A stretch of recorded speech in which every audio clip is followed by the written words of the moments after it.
Kalau chefnya atau kokinya sedang suntuk, bisa jadi makanannya beda tuh rasanya. Ya karena tidak dengan rasa cinta. Mas pulang makanannya enak. Siapa istrimu masak dengan rasa cinta? Untuk suamiku tahu kerja satu hari syuting kesana kemari capek. Pasti Mas disediakan makanan yang panas, yang enak.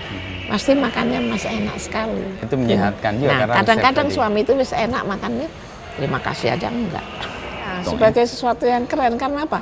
Memproduksi makanan itu yang pertama saya bilang harus dari hati yang penuh rasa cinta. Nah otomatis dia membuatnya akan dengan bagus, kemudian menatanya dengan bagus. Karena itu merupakan kebahagiaan juga buat yang masak. Seneng juga, apalagi yang menerima, enak lu tinggal makan doang.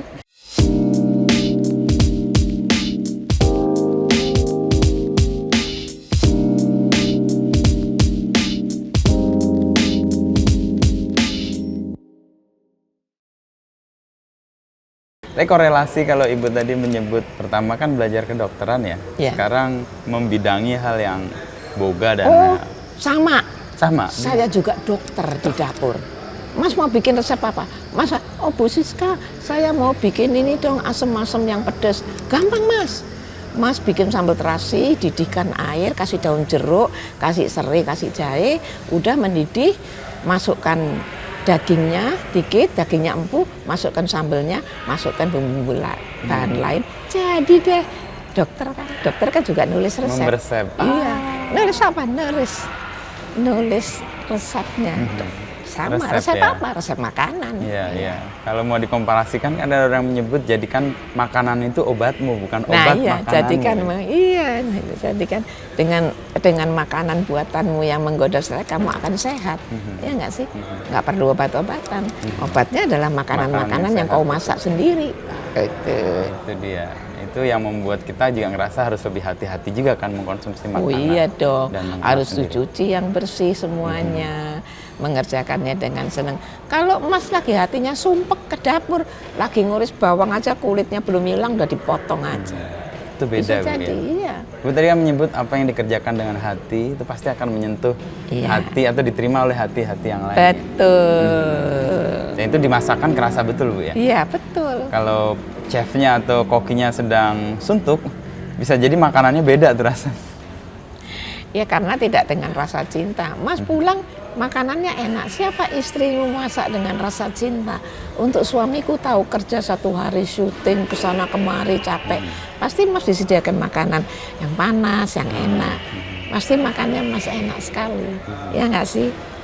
Dan itu menyehatkan juga. Nah kadang-kadang suami itu bisa enak makannya, terima kasih aja enggak. Karena ini dianggapnya rutin. Nah itu. Kalau diberikan terima kasih pasti akan lebih senang lagi. Iya, kesukaan Ibu dengan boga ini warisan atau Ibu menemukan sendiri atau dari keluarga? Dari keluarga memang sudah suka di dapur semua. Ibu atau Ibu saya juga. Ibu dari Jogja ya? Ibu saya Ngayu Jogarto. Kalau bapak saya itu ada turunan dari Madura. Seperti itu. Jadi karena Ibu suka memasak, Ibu Siska juga ya senang karena lihat kegiatan di dapur itu. Di awal-awal, tapi Ibu nggak meminta atau masuk ke sini? Lihat aja. Anak makanya kalau ada anak ikut ibunya ke dapur, jangan disuruh keluar. Biarin aja. Dia akan melihat nanti suatu saat. Coba aja anak kecil sekarang ada yang pintar udah bikin nasi goreng. Karena dia melihat. Iya kan? Melihat bikin nasi goreng. Dan Ibu Siska dulu juga belajar itu dari melihat Ibu ya. Iya. Dan lama-lama dia akan muncul. Bisa. Kalau lihat perkembangan sekarang kan bisnis kuliner atau bisnis koki itu kan sesuatu yang sangat prestis ya Ibu. Beda misalnya 30-20 tahun yang lalu ya. Itu kan orang nggak menganggap ini sebagai sesuatu yang keren gitu. Ibu melihat ini pasti perkembangan yang bagus dong. Iya, sebagai sesuatu yang keren. Karena apa? Memproduksi makanan itu yang pertama saya bilang harus dari hati yang penuh rasa cinta. Nah otomatis dia membuatnya akan dengan bagus, kemudian menatanya dengan bagus. Karena itu merupakan kebahagiaan juga buat yang masak. Seneng juga, apalagi yang menerima, enak lu tinggal makan doang. Iya nggak seperti itu misalnya gitu. Itu aja. Jadi profesi ini sebenarnya memberikan ruang yang bagus juga untuk anak-anak muda untuk masuk Iya, ya. untuk banyak orang bisa. Kita misalnya nggak usah punya cita-cita punya restoran gede, punya tempat makan yang kecil aja udah oke kalau tiap hari ngantri. Iya kan? Kalau ada warung gitu, itu makan tempatnya Mbak Ani itu jualan nasi enak tuh, nasi rawon. Nah, beli antri lah di sana. Seperti itu. Jadi yang membuat menurut Ibu sebuah masakan atau olahan itu oke, memang selain segala macam bumbu dan cara menyajikannya adalah hati si yang pemasaknya masak, gitu ya. hati yang masak dengan senang dia membuatnya seperti itu. Pernah nggak Ibu punya mood yang tidak baik ketika masak dan hasilnya emang kacau balau? Ya alhamdulillah nggak pernah. Jadi kalau hati nggak seneng saya nggak masak dapur, ngapain? Malah Leye-leye mencegah aja ya? dulu. Iya kan? Seperti itu. Menunda sampai hatinya enak dulu Enak baru ke kalau dapur. hati enak kan badan nggak merasa capek. Kalau hati nggak enak itu badan rasanya capek, males, kesel. Jadi malah kayak terpaksa ya? Iya kayak terpaksa jangan. Seperti itu. Jadi ada alarm dalam diri Bu Siska Iya, ya berarti. Kalau iya. merasa udah nggak Enggak, mood ini ya ya oke, udahlah nggak usah. Terus kalau gitu beli makanan gimana tuh, cari makanan? Oh jajan tetap, karena jajan kita tetap. harus mengetahui produk orang lain, Mas. Jangan oke. pernah sombong dengan produkmu sendiri. Icipin dengan produk-produk orang lain. Saya selalu jajan di mana-mana, bukan untuk apa-apa. Mengapa warungnya si Bu Ani tadi Bu itu Ani itu rame. kok rame banget? Cicipi ke sana. Apa yang buat itu? oke. Itu jajan tetap di mana-mana supaya tahu. Oke. Nah, Itu saya juga sering protes sama istri saya baru tahu nih. Dari istri saya itu sering kali jajan. jajan. Iya, Bukan karena untuk dia apa-apa, pengen tahu persis, produk ya. orang lain sehingga menjadi Referensi, acuan buat dia untuk memasak. Oh kae oke. nang sotone bapak pojokan kae luwih enak. Dia kan tahu. Oh ini tambahnya ini seperti itu. Oh, saya baru nyambung. Kemarin saya ke Solo, Jangan ke Pasar Gede. dimarahin dong. Enggak, saya nggak marah. Iya, Saya artinya- nganterin ke Pasar Gede untuk nyari bumbu pecel yang dari Wijen. Iya. Dia tuh pengen banget karena nggak tahu, katanya ingin rasain Iya. bagaimana rasanya, Wijen, lalu ya. bagaimana kalau membuat. Iya. Lebih kayak referensi. Nah iya, makanya pinter istrimu, pengetahuannya berkembang terus. Jadi mengetahui ini enak, ini seperti itu. Ingin Dan kalau mencoba keluar terus. kota, keluar negeri senengannya ke pasar. Nah iya pasti. Karena banyak melihat sesuatu. Lihat barang-barang yang seger aja seneng kok, iya kan? Lihat bumbu-bumbu yang banyak seneng juga, iya kan? Lihat orang masak, lalu orang Iya. antri pada. Terus lihat baunya aja udah wang gitu, wow, iya kan? Coba lihat itu yang di jalan kebun sirih itu yang jualan nasi goreng sing ngantri Oh, tak pirang-pirang, iya kan? goreng kambing gitu ya, Bu. Hebat kan, pintar itu. Nah, bagi yang suka kambing, Iya, iya.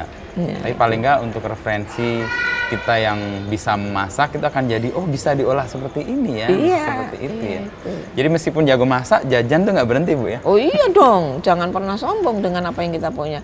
Cicipin terus yang punya orang. Kayak anak warung anyar buka, ayo ke sana lihat gitu. oke. Bukan apa-apa, kita menghargai produknya, mencicipi produknya seperti itu. Kalau warung favorit Ibu selama ini? Atau menu yang paling disukai? Kalau jajan ya apa aja soto suka Oh, ini. soto suka. Nggak ada khusus lah. Rujak cingur juga suka kalau pengen gitu. Apa aja, nggak masalah. Yang penting sebagai dasar makanan itu kan kita sudah kenal. Kadang-kadang kalau kayak saya gini, aku kepengen mangan iki, aku kepengen mangan iki. Nggak, bukan lagi karena yang kepengen ini lebih-lebih enggak. Enggak. Oh. Kepengen rasanya. Iya, iya, iya. Atau biasanya makan tuh kan memori ya, Ibu ya. Kita ingin sesuatu karena pernah melakukan atau menikmati itu di masa Iya, di mana? tertentu. Iya, pasti akan menjadi dan orang jualan pun akan terus membuat yang khas supaya orang tetap ingat. Datang lagi ya. Iya. Nah, itu ciri ya, Ibu ya, yang membuat Iya. orang ngerasa kalau nggak mendapati itu meskipun sama, dia nggak akan Betul. menemukan rasanya yang sama Iya, gitu ya. itu dia. Mau nggak mau karena apa orang tuh makan sehari 3 kali sih, ya. Iya, iya. Karena udah sering jadi bisa cari pilihan. Nah sekarang orang pun yang berjualan juga mempertahankan terus cita rasa yang dia buat, ya nggak main-main. Iya, iya. Iya. Sekecil apapun warungnya tetap mempertahankan cita rasa resep dia. Karena itu akan menjadi ciri dari warung-warung yang lain. Warung itu. Karena misalnya soto aja ada 100 jenis soto gitu ya. Oh Kali iya, sotonya dari Pak siapa gitu. pintu 1 ke pintu 2 mungkin berbeda. Iya, iya kan? Dan tidak selalu kita sekaligus makannya hari ini, ntar besok yang sono, seperti itu. Jadi posisi kita sebagai orang yang menikmati itu juga ngerasa, oh kembali situ menemukan hal yang sama lagi kan. Iya, seperti itulah. Seperti itu. Makanya sebenarnya banyak jalan untuk kita bisa mendapatkan tambahan. Yang penting hati kita kuat untuk mengerjakan. Itu dia. Jangan terus males aku. Kalau di sisi Ibu tadi kan pijakannya itu kan hati ya. Iya. Selain hati, kalau prioritas untuk menjadi masakan yang oke itu apa, Bu? Makanan yang enak. Yang- Bahan kah? Mengolahnya kah? Pilihan bahan yang tepat, cara memasaknya, dan formulanya, itu saja. Oh, pilihan bahan yang tepat, cara memasaknya sama formulanya. Bahan mudah didapat, mudah membuatnya, dan dengan penampilan yang menggoda selera. Siapapun yang mencoba, melihat, ingin mencoba. mencicipi. Oh, oke. Itu resep Saya- keseluruhan lah ya untuk Iya, semua kalau saya jenis demo makanan. masak, bikin promo untuk sebuah alat mesin menggoreng. Saya buat apa? Pangsit goreng. Begitu masuk sudah orang lihat, wih, pengen nyicipin, seperti itu. Seperti itu. Jadi orang pengen lihat kan, rasanya piye ya, gitu. Dengan keahlian Ibu masak ini, untuk kebutuhan sehari-hari Ibu selalu masak sendiri atau enggak? Enggak, siapapun yang masak akan saya hormati. Iya kan? Ya itu adalah apa yang rasa yang dimiliki oleh tukang masak itu. Misalnya dia masak sayur sop, Sop. saya nyoba sopnya kok anyep sih. Nah, ya udah mungkin tadi kurang garam. Ini ada sate, cakep banget. Bentuknya. Kok sate ini gak ada rasanya? Nah, itu kurang garam, kurang kecap untuk merendamnya dan segalanya. Semua bisa diperbaiki. Oleh karena itu, setiap step bumbu dalam memasak yang kita tambahkan selalu cicipin rasanya. Sedikit saja dulu, kemudian cicipin. Tambah yang lain, Iya, cicipi. otomatis. Kalau kamu bolak-balik ngicipi ya lemu. Nah ini yang saya mau tanya ke Ibu. Gimana caranya menjadi koki, tukang masak yang hebat, tapi Ibu mampu menjaga.